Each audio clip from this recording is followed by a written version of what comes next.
Welcome to the Investor Coaching Show. Here's your host, Paul Winkler. And welcome to the Investor Coaching Show. Paul Winkler talking money and investing here. So, every once in a while, I get into a conversation with somebody. And generally, I think, man, maybe I need to go back to a couple basic things that I talk about, because I tend to be a little bit paranoid on the radio show, quite frankly, because, you've done something for 22 years and you feel like you've done everything, you've talked about everything, but sometimes just missing the basics that can be you just overlook or don't think about it necessarily. You just imagine, you've taught something for so long and then you want to give something new, some new angle or something. But, sometimes you just have to go back a little bit. And I want to go back a little bit to something I think is really, really important. I was talking to somebody and having conversation about spending and budgeting and those types of things. We were talking a little bit about the process of budgeting. And the example I like to give with budgeting is from The Richest Man in Babylon. And where you have all these different people. I'm going to give you the really short version. You have all these different people in the audience, and the richest man in Babylon is giving them a tutorial. And he asks them what they do for a living, and they all do different things for a living. And he asks them if they all end up making the same amount of money, if they have the same incomes. And of course, none of them have the same income. They all have different incomes. And then what he says is, well, how is it all of you having different incomes end up with the same amount of money left over? Nothing, because you haven't saved anything. And they're like, wow, never thought about it that way. And, that was a profound idea when I was 25 years old, reading that and going, whoa, that's really interesting. How do they all end up in different positions where they have, different incomes, but end up in the same position when it comes to savings? And hence that was a big eye opener for me. So, what happens so often is like, well, I got this, I can't possibly save because we got this. And, you really think about it, you ended up with in a position where you're maybe spending more. I mean, maybe you're spending more than what you're actually making going into debt, which is even worse. But it's typically we spend everything that comes in unless we protest to the contrary. So that to me was a really profound thing. And what I would start to do is this mentor of mine would say, save first and then spend what's left over. And he said, if you just reverse it, don't spend and then save what's left over because there's nothing ever left over. He said, you can get yourself in a position where you start to have some financial freedom and have some breathing room because there's always going to be an emergency. So, save into emergency type of investments like money markets or savings accounts or something like that doesn't fluctuate in value. And then once you have started to build that up to 3 to 6 months worth of spending, whatever your spending is in a year, 3 to 6 months, then what you do is then you start saving into other things. Maybe you have, and there was somebody who was telling me about a budgeting tool, and there are lots of them out there, but it was an app. It was You Need a Budget, if I remember correctly, ynab.com. And she says, the best thing I ever did, she said, I spent she spent a little bit of money on it. They charge for it, but it was this great tool and it helped her. And it was something that she would go with and would work with. So You Need a Budget, or any budgeting tool, anything that you'll sit down and just make it a priority to every once in a while, sit down and look at the spending that you've got going on and have a system.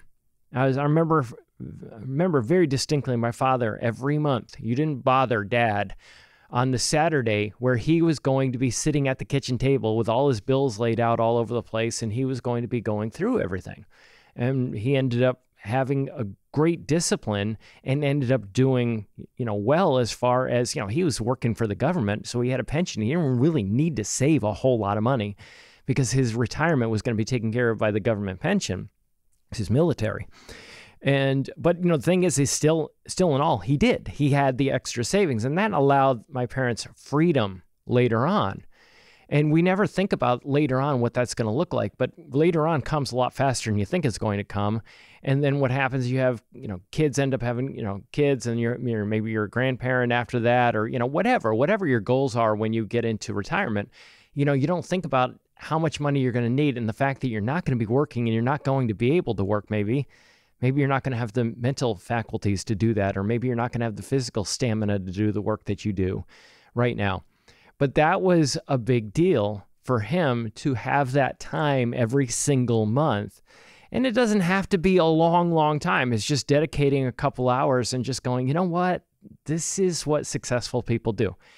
I'll never forget learning the line when I was in my 20s that successful people do the things that unsuccessful people are not willing to do. And I thought that was a great line. I was like, wow, that's profound. Yeah. People that are successful will do stuff that is not pleasant. They'll delay gratification. They'll take the things that they want to do and go, you know what, I'm going to do that later. That's going to be my reward for doing the thing that I need to do right now. And so they reverse the order of things. And then what ends up happening is the whole day is in drudgery, because you're not doing all the fun stuff right now. And then later on going, oh man, I know this is going to be coming down the road. I got to do this. Oh, I'm going to hate doing this. I don't want to do this. And you're reversing that order where you are saying, no, what I'm going to do is I'm going to sit down and do the stuff that I've got to do right now and get it out of the way. Then it's not going to be on my mind the rest of the day. Then I'm not going to be sitting there dreading that I've got to do this later on. And, the whole time I'm doing something that is supposed to be fun, I'm dreading what's coming. So delaying gratification is a big deal. And my son and I were talking about this, and he was reading this book. It was called Atomic Habits, and it was talking about how, when you want to do something, you've got to do something. He said, put it on a schedule. Literally write it down. What day are you going to do it? What time are you going to do it? Have it in the schedule. And I do this all the time where I have my schedule and I go, okay, so I'll schedule something, and then I'll say, okay, 1 week maybe, if it's a really big thing, 1 week before this thing that I've got to do, I'm going to have a reminder. Then I'm going to have another reminder a day before. Then I'm going to have another reminder an hour before.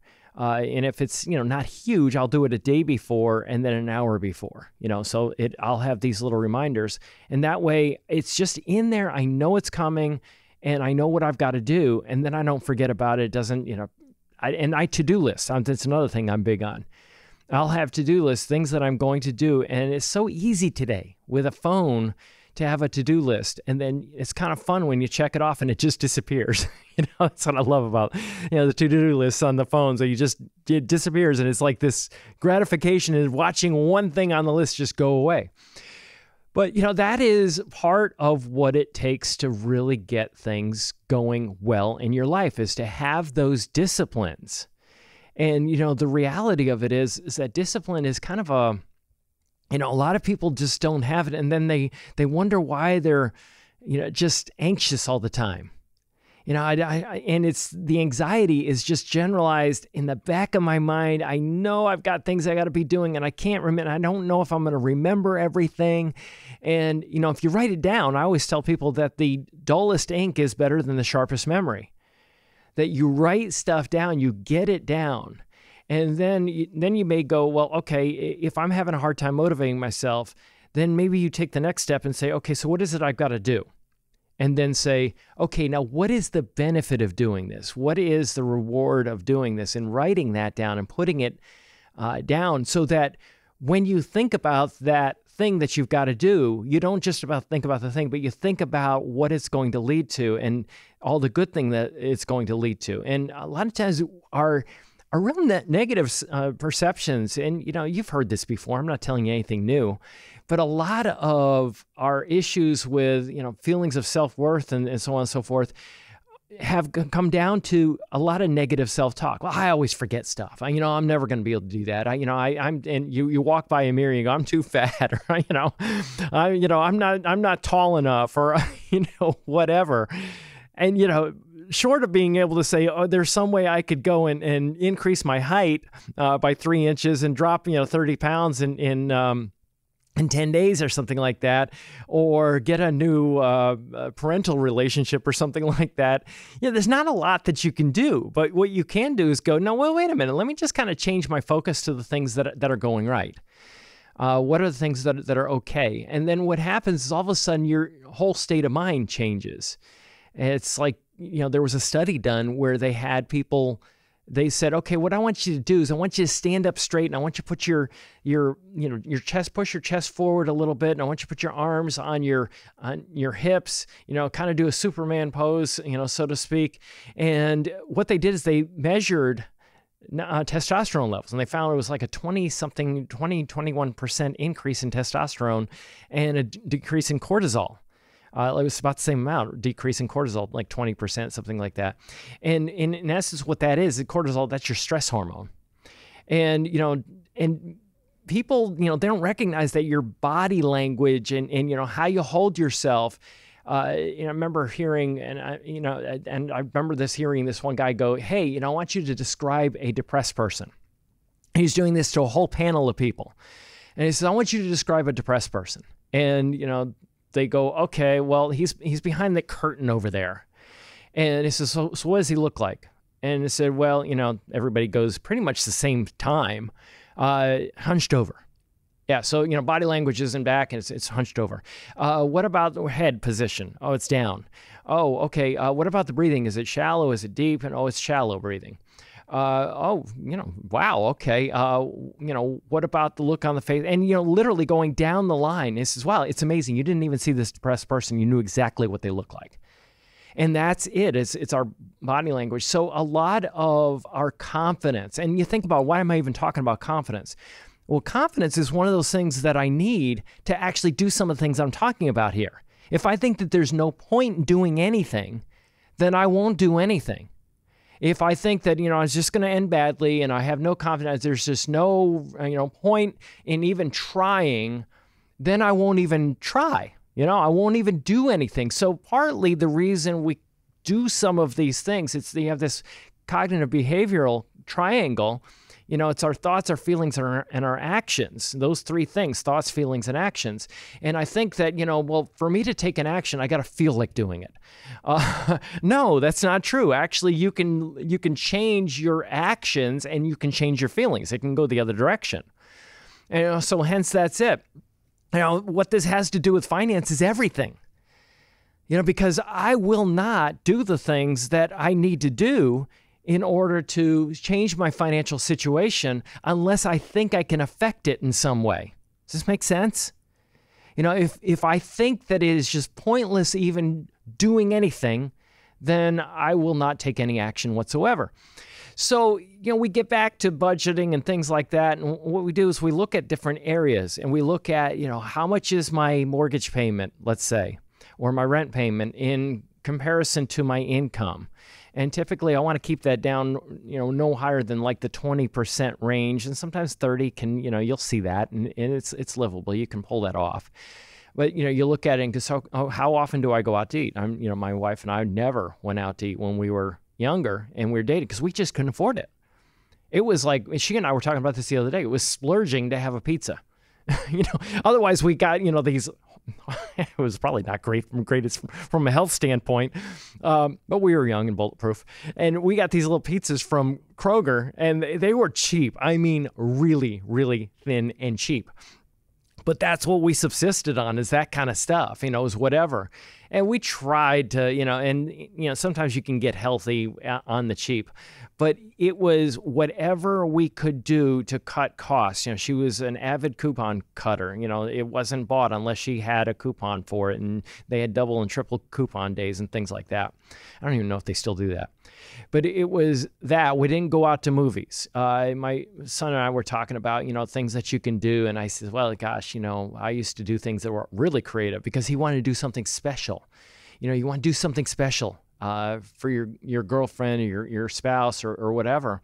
Or boyfriend, if it's a lady listening. I mean, I'm just thinking in terms of my son and I having this conversation. And what happened was that we would go and couldn't afford a concert, so we would rent a video of a concert that we wanted to see, and I would show that video of the concert in our home. It wasn't even TV. We didn't have a TV that was big enough to, it was like TV was too small. It would have been pretty dull. So I actually took a projector, because I had to have a projector to do workshops in the early days. And I took that projector and I projected what was on my computer on the wall, and I ran it through a stereo so it had good sound. And that was it. Or, we literally having TV dinners and having candles in the middle of, and just setting up something nice like that, going out to a park. Didn't cost anything to go to a park and do something. Just finding places that didn't cost anything. And a lot of times we spend money doing things, and really what we're trying to do is we're trying to mix with other people. I just want to see other people. That's why I go to a restaurant, right? It's not necessarily, well, maybe you might really like the food, but the thing is, if you really like the food, it's probably too expensive.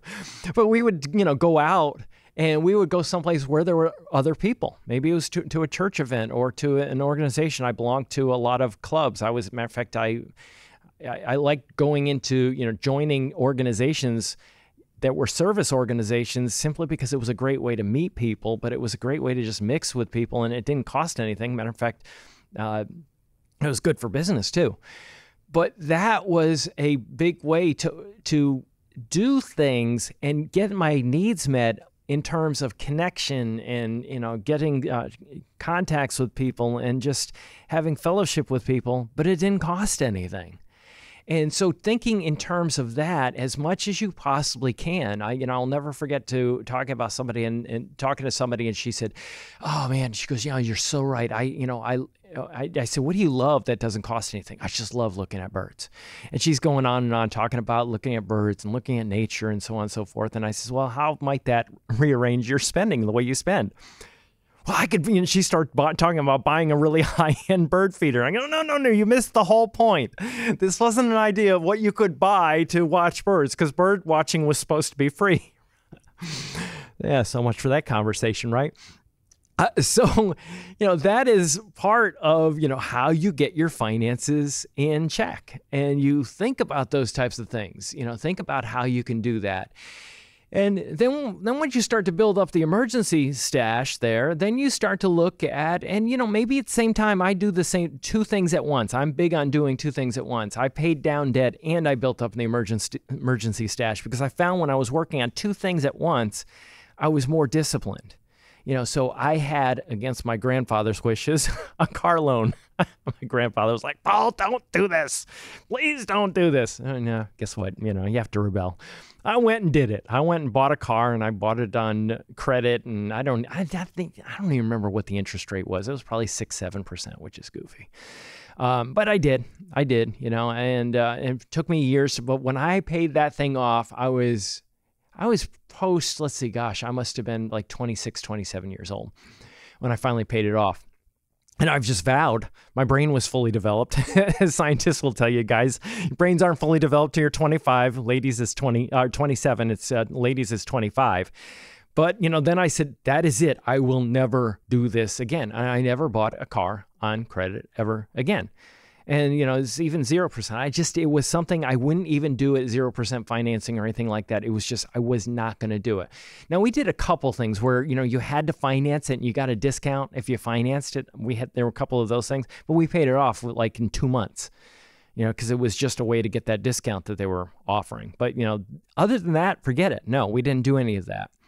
So, for that part of things, if you pay off debt and build up the savings at the same time, and if you got some kind of a match at work with a 401k, a 403b, a 457 plan, or some kind of a qualified retirement plan at work, it's hard to give up free money. If they're going to match, they might have a 100% match up to 3, or 100% match to 3 and 50% of the next 2, or 100% match up to 4%. That is hard for me to say, hey, don't do that. Put money in save, because I've heard people say that before. Make sure you build up your savings and make sure you pay down debt especially pay down debt before you put anything in your 401k. And I'm like going, that's just, no, it's free money. People move jobs too fast, and then you get to take that money with you if it's what's called a safe harbor plan, which most retirement plans are safe harbor plans, which you don't have to wait for vesting in English, is what that means. So those are just a couple of things. Thinking about the discipline, pay yourself first. You pay your bills, you pay your auto insurance, you pay your phone bill, you pay, if you got cable, it may be one of those things that you don't need, because, a lot of your entertainment is right on YouTube now. And you can go on there all the time and get all kinds of entertainment. So, you pay yourself first, because you're used to paying everybody else. Pay you. and then start to pay everybody else. And then when you reverse that order, psychologically, there's something to that.